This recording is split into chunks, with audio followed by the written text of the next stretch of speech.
안녕하세요. 오늘 2021년 2월 21일 사순절의 첫 번째 주일입니다. 우리 이제 다 일어나셔서 복음 찬양 182장 들으심으로 예배 시작하도록 하겠습니다.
성부와 성자와 성령의 이름으로 아멘.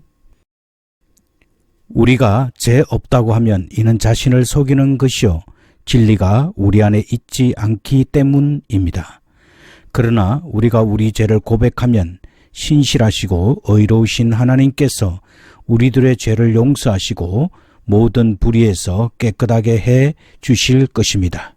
이제 우리 지난 한 주간을 묵도하면서 참회의 기도를 드리도록 하겠습니다.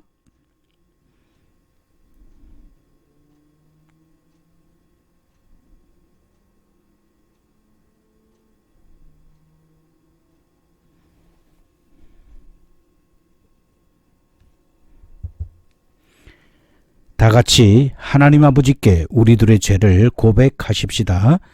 지극히 자비로우신 하나님, 우리는 우리 자신이 죄의 본성을 가지고 깨끗하지 못함을 고백하나이다. 우리는 하나님을 거역하는 말과 생각과 행위로 죄를 지었으며 당신께서 하라고 하신 것을 하지 않고 하지 말라고 하신 것은 함으로써 당신 앞에 죄를 범하였나이다.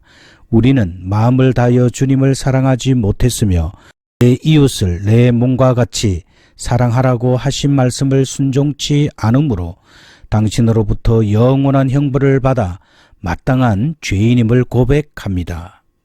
이제 비옵나니 당신의 아들 예수 그리스도의 보혈의 공로를 보시고 저희들에게 긍휼을 베풀어 주시옵소서. 저희들의 죄를 용서하시고 새롭게 하여 주시며 인도하여 주셔서 저희들이 당신의 뜻 안에서 기쁨으로 주의 길을 가게 하시고 하나님 아버지의 거룩하신 이름에 영광을 돌리게 하옵소서. 아멘. 전능하신 하나님 아버지께서 우리들을 불쌍히 여기시고 그의 외아들 예수 그리스도를 보내시어 십자가에 달려 죽게 하심으로 우리들의 죄를 사하여 주셨습니다. 이제 예수 그리스도를 구주로 믿고 그 주님 앞에 겸손하게 자신의 죄를 고백한 여러분 모두에게 하나님의 부르심을 받고 안수받아 말씀에 종된 나는 우리 주 예수 그리스도의 말씀에 의지하고 그를 대신하여 여러분의 모든 죄를 성부와 성자와 성령의 이름으로 사하여 주노라. 아멘. 입당송 34장입니다.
안에서 주님께 기도하십시다. 주여 우리에게 긍휼을 베풀어 주소서. 위로부터 오는 평화와 우리들의 구원을 위하여 주님께 기도하십시다. 주여 우리에게 긍휼을 베풀어 주소서. 세계와 조국의 평화, 미국과 우리들의 이웃, 그리고 하나님의 교회의 안녕과 모두가 하나됨을 위하여 주님께 기도하십시다. 주여 우리에게 긍휼을 베풀어 주소서.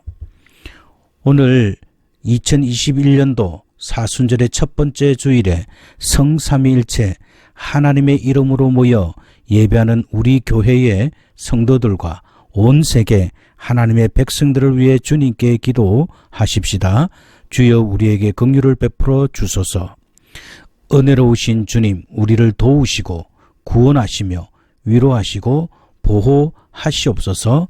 아멘. 성시교독 시편 25편 1절에서 10절 말씀입니다. 나의 하나님이여, 내가 주께 의지하여 사오니 나로 부끄럽지 않게 하시고 나의 원수로 나를 이기어 개가를 부르지 못하게 하소서.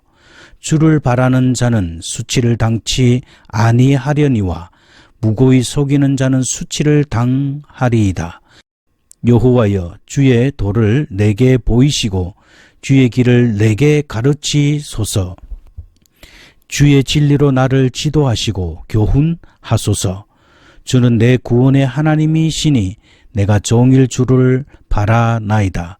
여호와여, 주의 긍휼하심과 인자하심이 영원부터 있으사오니 주여 이것을 기억하옵소서. 여호와여, 내 소시의 죄와 허물을 기억지 마시고 주의 인자하심을 따라 나를 기억하시되 주의 선하심을 인하여 하옵소서. 여호와는 선하시고 정직하시니 그러므로 그 도로 죄인을 교훈하시리로다. 온유한 자를 공의로 지도하시며 온유한 자에게 그 도를 가르치시리로다. 다같이 여호와의 모든 길은 그 언약과 증거를 지키는 자에게 인자와 진리로다. 아멘. 영광송 2장입니다.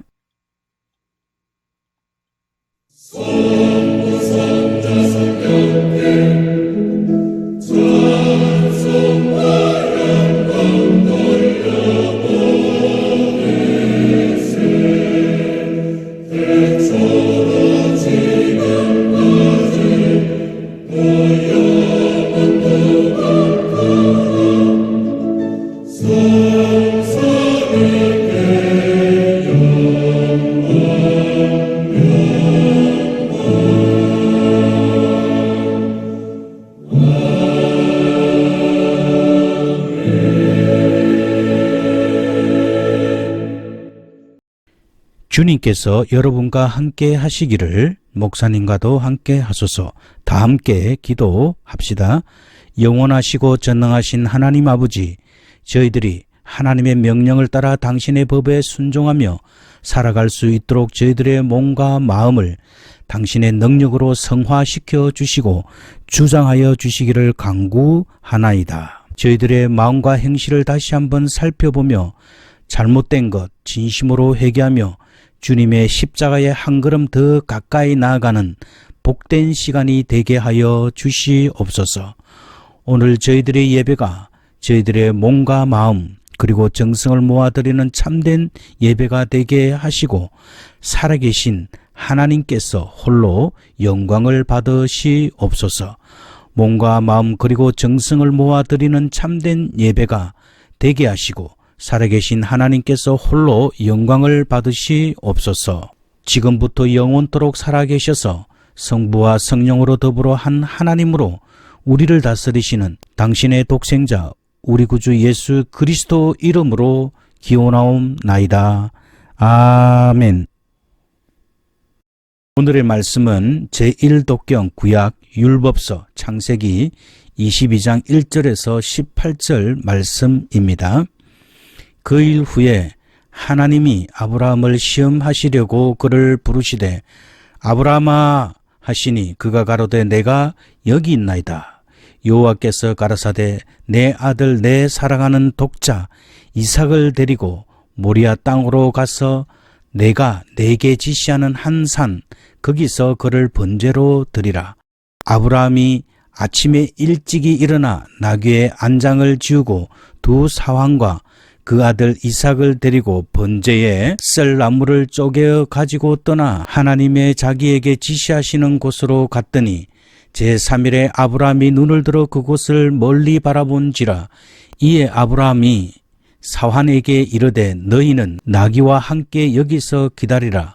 내가 아이와 함께 저기 가서 경배하고 너희에게로 돌아오리라 하고 아브라함이 이에 번제 나무를 취하여 그 아들 이삭에게 지우고 자기는 불과 칼을 손에 들고 두 사람이 동행하더니 이삭이 그 아비 아브라함에게 말하여 가로되 내 아버지여 하니 그가 가로되 내 아들아 내가 여기 있노라. 이삭이 가로되 불과 나무는 있거니와 번제할 어린 양은 어디 있나이까? 아브라함이 가로되 아들아 번제할 어린 양은 하나님이 자기를 위하여 친히 준비하시리라 하고 두 사람이 함께 나아가서 하나님이 그에게 지시하신 곳에 이른지라. 이에 아브라함이 그곳에 단을 쌓고 나무를 버려놓고 그 아들 이삭을 결박하여 단나무 위에 놓고 그 손을 내밀어 칼로 잡고 그 아들을 잡으려 하더니 여호와의 사자가 하늘에서부터 그를 불러 가라사대 아브라함아 아브라함아 하시는지라. 아브라함이 가로되 내가 여기 있나이다 하매 사자가 가라사대 그 아이에게 내 손을 대지 말라. 아무 일도 그에게 하지 말라. 내가 내 아들 내 독자라도 내게 아끼지 아니하였으니 내가 이제야 내가 하나님을 경외하는 줄을 아노라. 아브라함이 눈을 들어 살펴본 적 한 수양이 뒤에 있는데 뿔이 수풀에 걸려 있는지라. 아브라함이 가서 그 수양을 가져다가 아들을 대신하여 번제로 드렸더라. 아브라함이 그 땅 이름을 여호와 이레라 하였으므로 오늘까지 사람들이 이르기를 여호와의 산에서 준비되리라. 여호와의 사자가 하늘에서 두 번째 아브라함을 불러 가라사대 여호와께서 이르기를 내가 나를 가리켜 맹세하노니 내가 이같이 행하여 내 아들 내 독자를 아끼지 아니하였은즉 내가 내게 큰 복을 주고 내 씨로 크게 승하여 하늘의 별과 같고 바닷가의 모래와 같게 하리니 내 씨가 그 대적의 문을 얻으리라. 또 내 씨로 말미암아 천하 만민이 복을 얻으리니 이는 내가 나의 말을 준행하였음이니라 하셨다 하니라. 제2독경은 신약서 신서 야고보서 1장 9절에서 18절 말씀입니다. 낮은 형제는 자기의 높음을 자랑하고 부한 형제는 자기의 낮아짐을 자랑할지니 이는 풀의 꽃과 같이 지나감이라. 해가 돋고 뜨거운 바람이 불어 풀을 말리우면 꽃이 떨어져 그 모양의 아름다움이 없어지나니 부한 자도 그 행한 일에 이와 같이 쇠잔하리라. 시험을 참는 자는 복이 있도다. 이것에 옳다 인정하심을 받은 후에 주께서 자기를 사랑하는 자들에게 약속하신 생명의 면류관을 얻을 것임이니라. 사람이 시험을 받을 때에 내가 하나님께 시험을 받는다 하지 말지니 하나님은 악에게 시험을 받지도 아니하시고 친히 아무도 시험하지 아니하시느니라. 오직 각 사람이 시험을 받는 것은 자기 욕심에 끌려 미혹됨이니 욕심이 잉태한 적 죄를 낳고 죄가 장성한 적 사망을 낳느니라. 내 사랑하는 형제들아 속지 말라. 각양 좋은 은사와 온전한 선물이 다 위로부터 빛들의 아버지께로서 내려오나니 그는 변함도 없으시고 회전하는 그림자도 없으시니라. 그가 그 조물 중에 우리로 한 첫 열매가 되게 하시려고 자기의 뜻을 좇아 진리의 말씀으로 우리를 낳으셨느니라. 이것은 거룩한 하나님의 말씀입니다. 하나님께 감사합니다. 오늘의 찬송 463장입니다.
우리들을 위해서 문신의 사모님께서 기도해 주시겠습니다.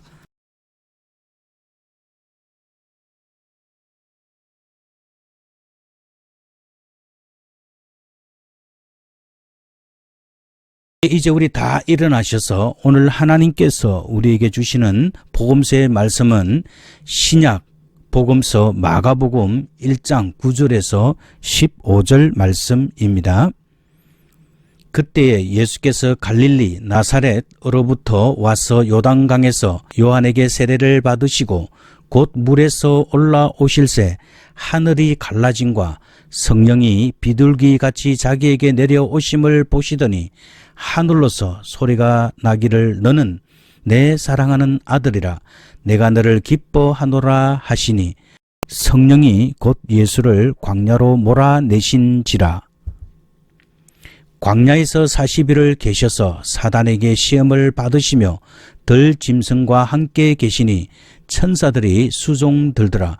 요한이 잡힌 후 예수께서 갈릴리에 오셔서 하나님의 복음을 전파하여 가라사대 때가 찼고 하나님 나라가 가까웠으니 회개하고 복음을 믿으라 하시더라. 이것은 거룩한 주님의 말씀입니다. 주님께 감사합니다.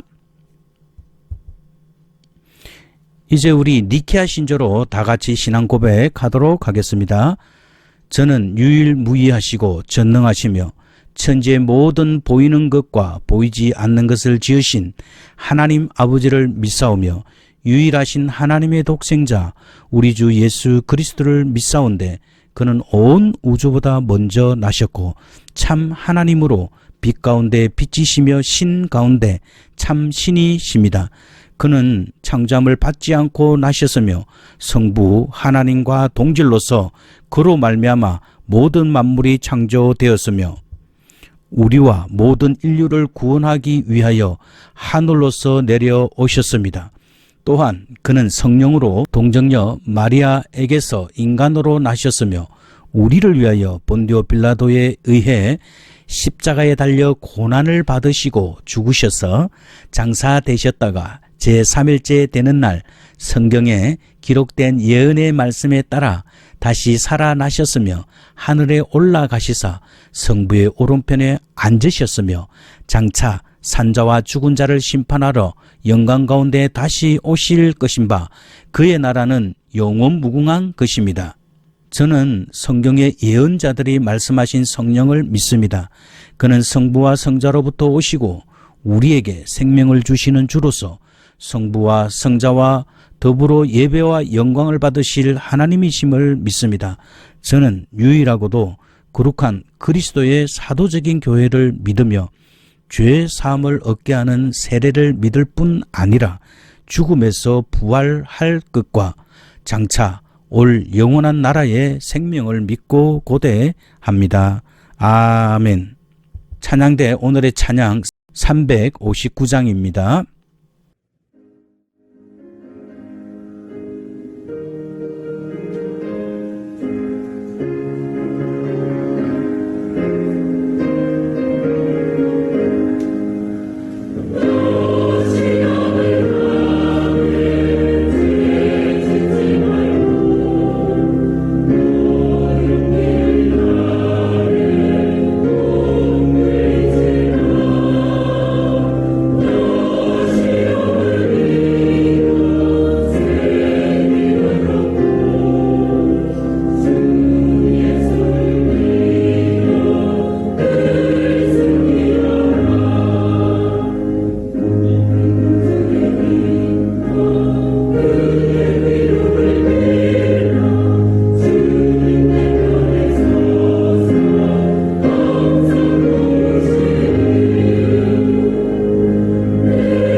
네, 할렐루야. 오늘 광야에서 시험 받으신 예수님이라는 제목으로 은혜 받기를 원합니다. 처음 사람인 아담과 하와가 뱀의 유혹을 받아서 타락한 이후에 인간은 항상 죄 아래 놓이게 되었습니다. 이는 바로 인간은 죄의 유혹과 상관없이 살 수 없는 존재라는 뜻이기도 합니다. 믿음 생활을 아무리 잘해도 시험은 받게 되어 있습니다. 오늘 읽은 제1독경에도 믿음의 조상 아브라함이 자신의 독자 이삭을 바치라는 시험을 받았습니다. 그러나 아브라함은 하나님께서 주신 시험을 이기고 믿음의 조상이 되었습니다. 제2독경인 야고보서는 시험을 참는 자는 복이 있다고 말씀합니다. 이것에 옳다함을 인정하심을 받은 후에 주께서 사랑하는 자들에게 약속하신 생명의 면류관을 얻을 것이라고 말씀하고 있습니다. 복음서 기자들은 예수님도 유혹을 받으셨다고 기록하고 있습니다. 오늘 우리가 읽은 마가복음에서는 예수님께서 세례 요한에게 세례를 받으신 후 성령이 곧 예수님을 광야로 몰아내신 후에 광야에서 40일을 계셔서 사단에게 시험을 받으시며 들 짐승과 함께 계시니 천사들이 수종 들더라고 한 문장으로 말씀합니다. 그런데 이 시험을 자세히 알기 위해서는 본문과 병행 구절인 마태복음 4장 1절과 11절을 살펴보아야 합니다. 우리는 먼저 시험과 유혹을 구분할 수 있어야 합니다. 즉 하나님께서 아브라함에게 주신 것처럼 우리에게 영적인 성숙을 위해 주시는 시험과 마귀로부터 오는 유혹을 잘 구분하여 이해하여야 합니다. 마귀의 시험은 우리를 넘어지게 하여 하나님과 멀어지게 하는 데 있습니다. 마귀의 시험은 한편으로는 아주 단순하고 조잡하고 어리석어 보이면서도 다른 한편으로는 얼마나 집요하며 끈질기며 교묘하며 때로는 인간적인 이성에 기반한 합리적인 호소력을 가지고 다가오기도 합니다. 예수님이 시험을 받으신 것을 중심으로 오늘은 마귀의 요구한 의도가 무엇인가 보다는 예수님의 대답에서 사단의 의도를 찾아보려고 합니다.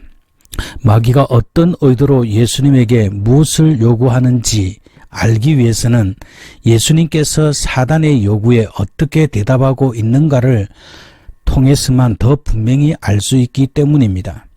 예수님께서는 시험하는 자가 자신을 넘어뜨리기 위해 어떤 목적을 가지고 그러한 요구를 하고 있는지 정확하게 간파하고 알고 계셨기 때문에 그 마귀의 시험을 단번에 일축하고 물리치셨습니다. 마태복음 4장 1절은 그때에 예수께서 성령에게 이끌려 마귀에게 시험을 받으러 광야에 갔다고 말씀하고 있습니다. 예수님은 성령에 이끌려 광야로 가셨습니다. 그것으로 인도하신 분은 성령이었고 목적은 마귀에게 시험을 받기 위해서입니다. 성경은 광야를 하나님이 자기 백성들을 훈련하는 곳으로 말씀합니다. 광야는 사람이 스스로 살아남기 아주 힘든 곳이기 때문에 하나님의 능력으로 전적으로 인도함을 받는 곳입니다. 이스라엘 백성들은 애굽을 나온 후에 광야에서 40년간을 보냈습니다.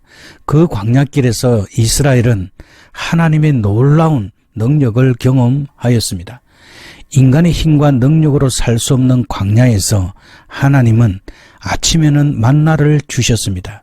이스라엘 백성들이 원할 때는 메추라기를 주셨고 반석에서 먹을 물을 주셨습니다.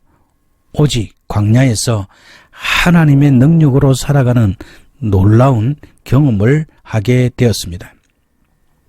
사람의 힘과 능력으로는 정상적으로 살 수 없는 곳에서 오직 하나님의 능력으로 사는 법, 즉 믿음으로 사는 법을 배우게 되는 곳이 바로 광야 생활이었습니다.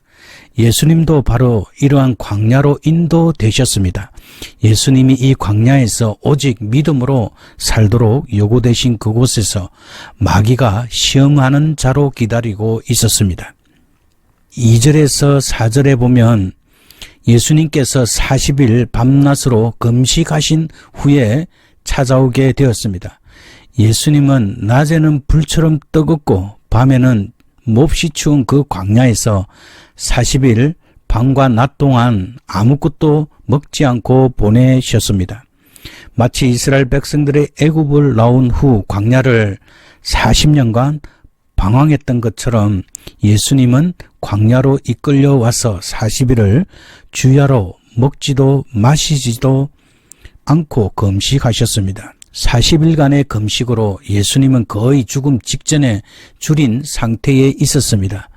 보통 사람에게는 40일 동안 광야에서 아무것도 먹지도 마시지도 않고 견딘다는 것은 거의 불가능한 일입니다.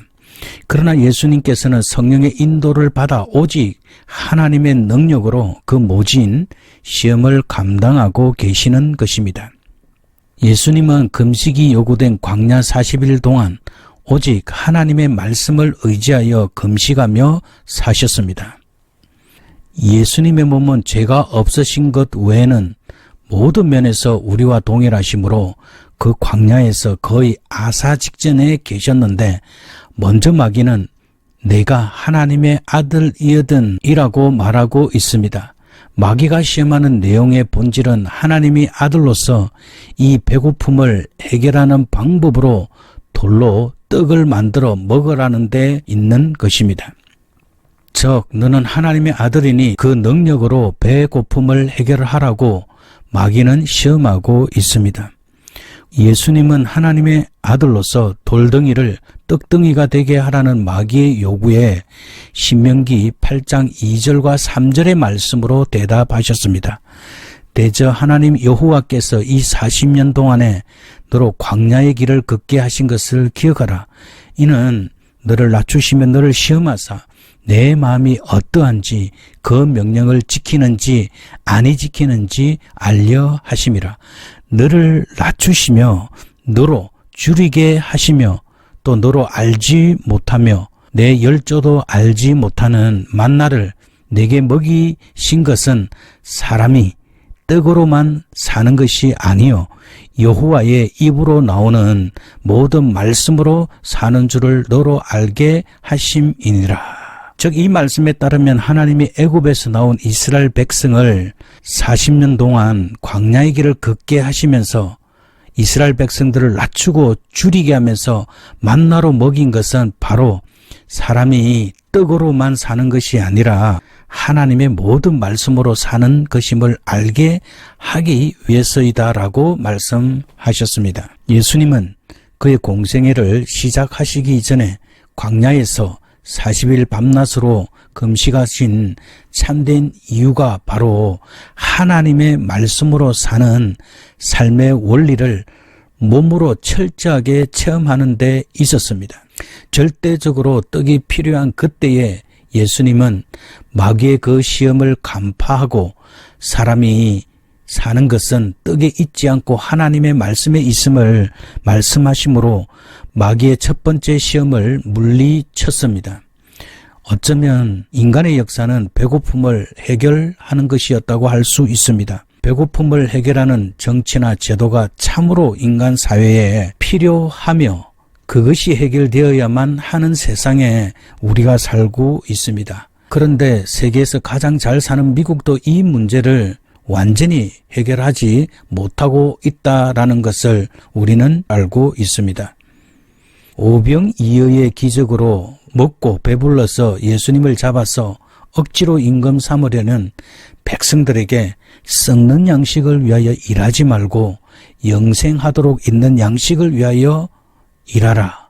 이 양식은 인자가 너에게 주리니 인자는 아버지 하나님의 인친 자니라 라고 요한복음 6장 26절과 27절에서 말씀하셨습니다. 예수님은 40일 금식하심으로 절대적으로 자신에게 필요한 것이 빵이었지만 생명의 양식이 되신 예수님은 자신의 배고픔을 위해 마귀의 요구대로 빵을 만들 수 없었다는 것은 당연합니다. 우리도 절대 생명이신 예수님을 믿고 살아갑니다. 마찬가지로 우리도 절대 생명의 양식인 예수님의 말씀을 날마다 먹음으로 육신의 욕망을 이길 수 있어야 합니다. 하나님께서 자기가 사랑하고 아끼는 자녀들에게 광야라는 척박하고 고달픈 길을 허락하는 것은 바로 이 진리를 몸에 익히기 위한 훈련인 것입니다. 우리는 이 세상이라는 광야를 통과하면서 반드시 이 진리를 몸에 익혀야 하며 몸을 하나님의 말씀으로 굴복시켜야 합니다. 첫 번째 시험에서 성공하지 못한 마귀는 이제 예수님을 거룩한 성으로 데리고 가서 성전 꼭대기에 세우게 됩니다. 그리고 내가 만일 하나님의 아들이어든 뛰어내리라고 말합니다. 첫 시험에서 예수님께서 하나님의 말씀대로 대응하는 것을 보고 마귀도 성경 말씀을 가지고 시험하게 됩니다. 이번에는 마귀도 왜 예수님께서 하나님의 아들로서 성전 꼭대기에 뛰어내려야 하는 것을 성경 말씀을 통해서 말하고 있습니다. 마귀는 자기가 예수님에게 요구하는 것은 성경에서 말씀되어져 있는 요구라는 것을 보여주고자 하는데, 마귀는 성전 꼭대기에 뛰어내리라고 하면서 저가 너를 위하여 그 사자들을 명하사 내 모든 길에 너를 지키게 하심이라는 시편 91장 11절 말씀으로 시험하고 있습니다. 그러나 예수님은 성경 말씀으로 마귀가 하나님을 시험하도록 유혹하는 것이라고 아셨기 때문에 예수님은 주 너의 하나님을 시험하지 말라는 대답으로 대응하셨습니다. 마귀의 숨은 의도는 예수님으로 하여금 친히 하나님을 시험하게 하려는 것이었음이 예수님의 대답을 통해서 명백하게 밝혀지고 있습니다. 이와 같이 마귀의 시험은 참으로 교묘합니다. 사실 마귀의 전국적인 목적은 언제나 우리 인간이 아니라 하나님이라는 것을 우리는 반드시 알아야 합니다. 마귀는 우리를 시험함으로써 우리를 목적하는 것이 아니라 우리를 통하여서 결과적으로 하나님을 목표로 하고 있습니다. 예를 들면 사탄은 욥을 참수함으로써 궁극적으로 하나님에게 모든 이유를 돌렸습니다. 동방의 의인인 욥이 하나님을 잘 섬기며 사는 것은 개인적인 경건이 아니라 오직 하나님의 편애 때문이라는 것입니다.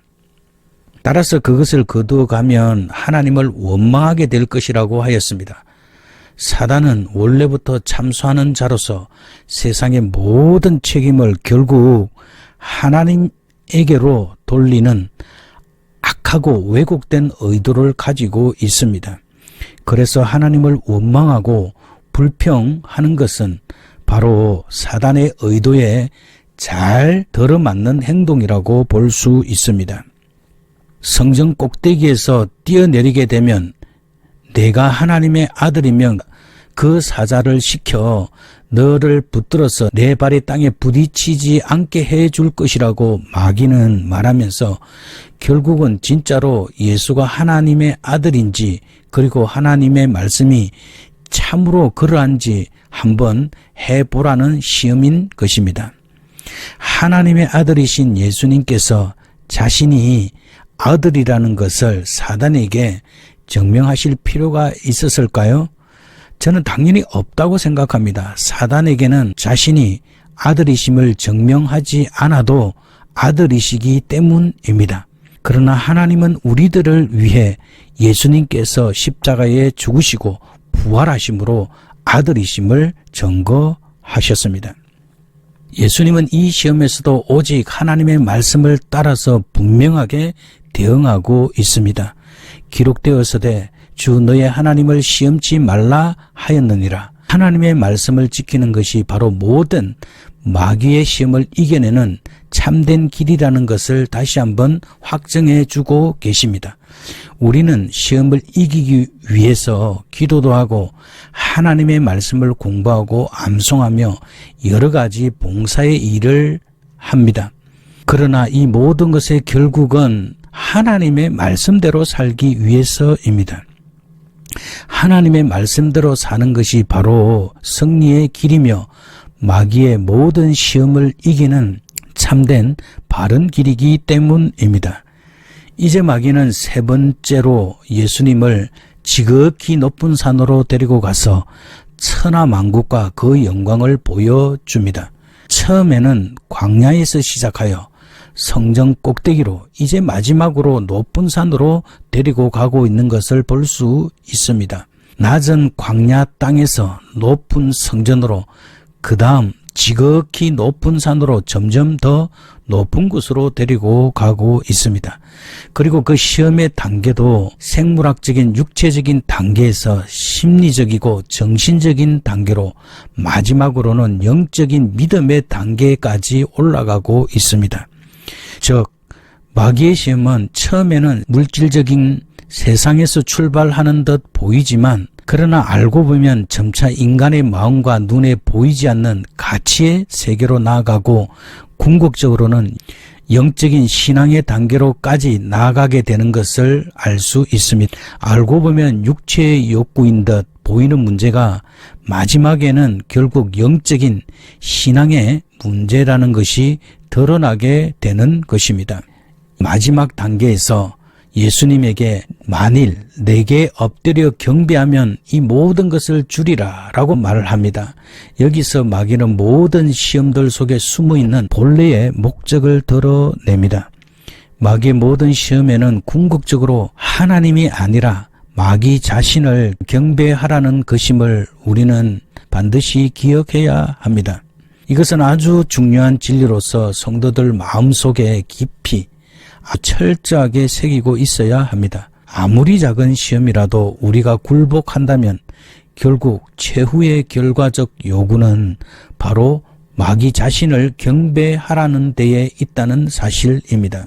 사단은 모든 만국의 영광을 다 보여주면서 이 모든 것을 줄 테니 자기에게 엎드려 경배하라고 예수님을 시험합니다. 누가복음 4장 5절과 7절은 이 사실을 좀 더 극적으로 보여주고 있는데 마귀가 또 예수를 이끌고 올라가서 순식간에 천하만국을 보이며 가로되 이 모든 권세와 영광을 내가 내게 주리라. 이것은 내게 넘겨준 것이므로 나의 원하는 자에게 주노라. 그러므로 내가 만일 내게 절하면 다 내 것이 되리라 라고 말합니다. 지금 사탄은 이 천하만국을 자기가 임의대로 자기가 원하는 자에게 준다고 말하고 있는데 이것은 사실은 완벽한 거짓말입니다. 마귀는 만국의 영광이 마치 자기 것인 양 내세우며 예수님에게 자신을 경배하도록 시험하고 있습니다. 이는 참으로 참남한 말이며 하나님을 모독하는 말입니다. 마귀의 원하는 것이 바로 이것입니다. 마귀의 본래 의도는 하나님보다 자신이 더 높아져서 스스로 자기를 하나님이라고 주장하는 것이므로 그의 시험의 궁극적인 요구도 다름 아닌 자신을 하나님으로 경배하라는 것입니다. 그래서 마귀는 예수님에게 스스로 만국의 소유권을 주장하면서 자기에게 경배하며 만국을 주겠다고 거짓말로 시험하고 있습니다. 이에 예수님께서 감히 스스로 하나님보다 높아서 자기를 하나님으로 주장하면서 경배하라고 말하는 사단의 사악한 시험에 대해서 예수님께서는 아주 단호하고 강경하게 사단아 물러가라고 말씀하시면서 사단의 본래 실체를 드러내셨습니다. 시험자 마귀는 다름 아닌 참소자 사단인 것입니다. 하나님 앞에서 언제든지 하나님의 백성을 참소하고 거짓을 꾸며내고 하와를 유혹해서 아담으로 함께 선악과를 먹게 만들고 거짓의 아비요 처음부터 살인한 자가 바로 사단입니다. 마귀는 본래부터 거짓말을 하는 자라서 진리 위에 서지 못하고 그 안에도 진리가 없으므로 무엇을 말하든지 하나님의 것으로 진리를 말하지 않고 항상 자기 것으로 거짓을 꾸며내어서 말하는 자입니다. 그러므로 예수님에게 시험을 하면서 말하고 있는 만국의 영광도 자기 것이 아니며 마귀의 모든 목표와 목적은 어떤 거짓말을 지어내서라도 사람을 유혹하여 결국 사람이 하나님을 떠나 사단을 섬기게 하도록 만드는 것입니다. 그래서 예수님께서는 다시 한 번 더 사단을 강하게 물리치십니다. 기록되었으되 주 너의 하나님께 경배하고 다만 그를 섬기라 하였느니라 라고 말씀하셨습니다. 사단은 여전히 이와 같은 방법으로 성도들을 시험하며 우는 사자처럼 돌아다니며 삼킬 자를 찾고 있습니다. 그리고 그에게 삼킴을 당한 자는 결국 하나님을 떠나 사람이 아닌 것을 하나님으로 섬기며 살게 되며 궁극적으로는 사단의 종으로 살게 됩니다. 예수님께서는 친히 마귀에게 이 모든 시험을 당하였지만 말씀으로 이겨내고 우리 모든 믿는 자의 구주가 되어 우리가 시험을 당할 때에 우리를 시험에서 구원해 내실 수 있는 것입니다.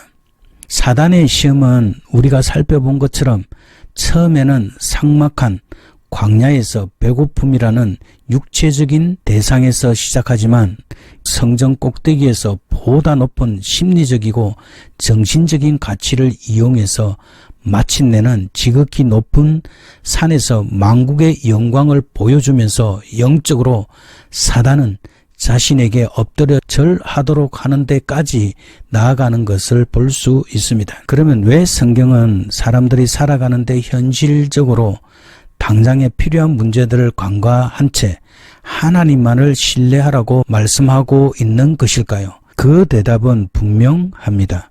하나님이 우리에게 생명을 주실 수 있기 때문입니다. 우리에게는 떡도 필요하고 특별한 능력도 필요하고 세상의 영광도 필요합니다. 예수님을 믿는다고 해서 이 모든 것을 완전히 떠나서 살아야 하는 것을 말하고 있는 것은 아닙니다.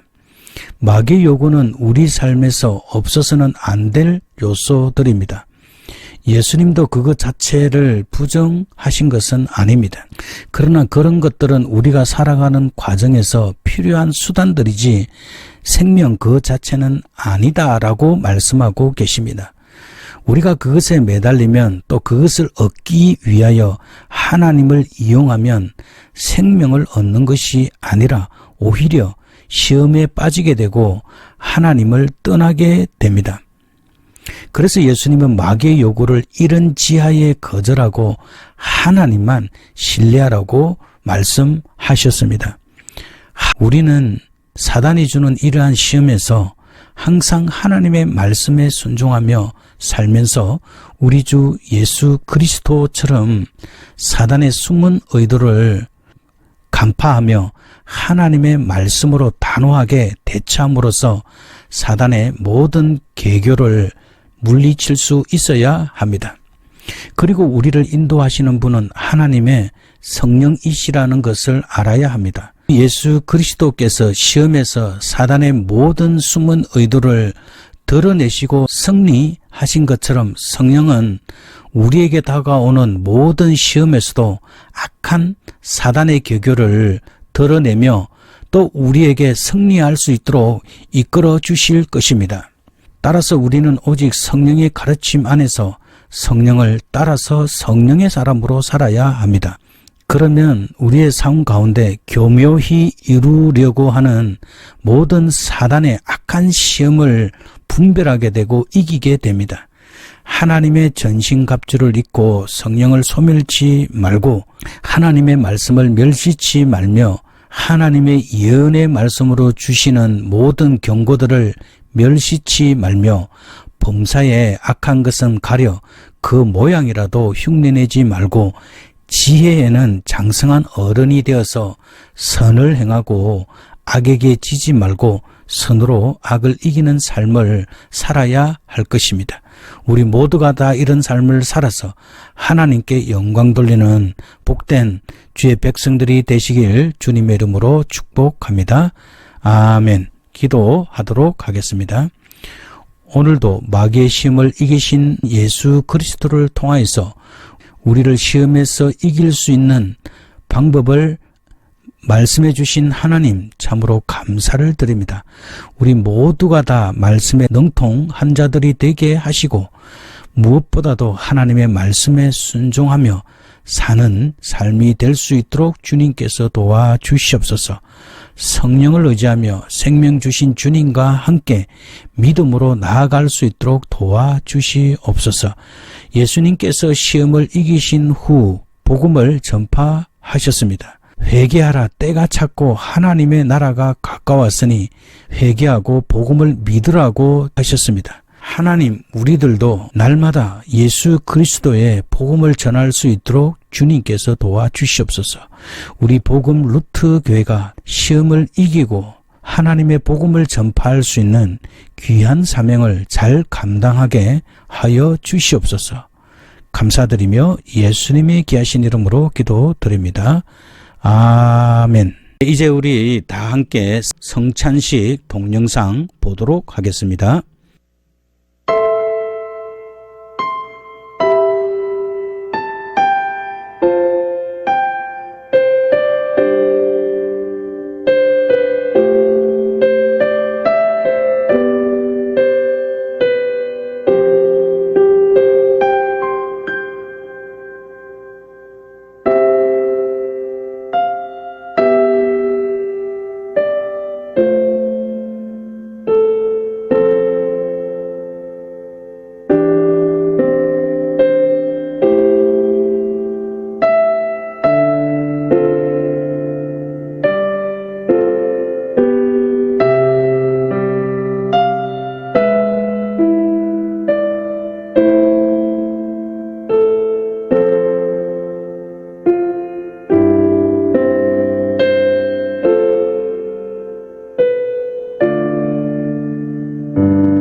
예, 이제 축도하심으로 예배 마치도록 하겠습니다. 여호와는 내게 복을 주시고 너를 지키시기를 원하며 여호와는 그 얼굴로 내게 비치사 은혜 베푸시기를 원하며 여호와는 그 얼굴을 내게로 향하여 드사 평강 주시기를 원하노라. 아멘.